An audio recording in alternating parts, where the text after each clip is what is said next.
Have you ever heard Hekate referred to as the torchbearer, the key holder, or even the guardian of the crossroads? These just aren't poetic titles for her. These are powerful ways to understand different aspects of her energy. And in this video, I'll introduce you to Hecate's epithets, why they matter, and how you can work with them in your practice. However, this is just the beginning. This is going to be a series, so it's going to be a deep dive into her many names and how they can guide you on this journey working with Hekate. I'm also doing things a little bit different. I do have some notes and a little bit of a script, so I may be looking at those as I am talking to you about Hecate's epithets. But the first thing that I want to do is explain to you what an epithet is. So the definition of epithet is a descriptive title that reveals something about a deity's role, energy, or influence. In Hecate's case, she has hundreds, literally hundreds of epithets from different times and traditions. Now, you may be wondering, why does she have so many? I'll tell you. Hekate has been honored in different cultures over multiple millennia. Each epithet reflects a unique aspect of her power, from protection to magic to transformation to guidance. We've got some ancient epithets and we've got modern usage. Some epithets are in ancient Greek. There have been some, I think, that are in Latin. Others come from later traditions and even modern UPG. Now, what is UPG? I've had the same question. If you don't know, UPG is unverified personal gnosis. And gnosis is spelled Gnosis. So that's kind of where we are starting from. So why do epithets matter? Well, they can help you connect to Hekate in specific ways. For example, if you need protection, you can try calling on Hekate, a protopia, averter of evil.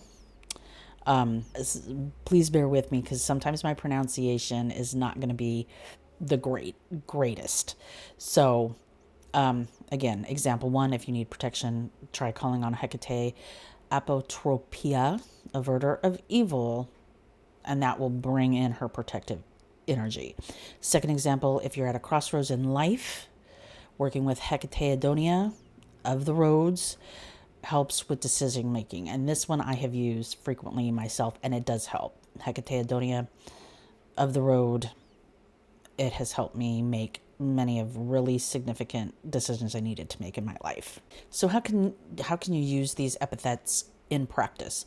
So you can use them in invocations and prayers. So calling on the right epithets can strengthen your intention.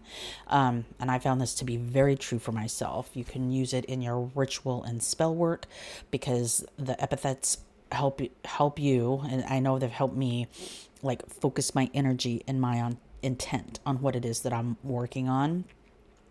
You can use them in your offerings and your devotionals to her. So matching the offering to the epithet. This is not something that I've done myself, but an example is, so you can offer her keys and honey for Klekodokis, the key holder.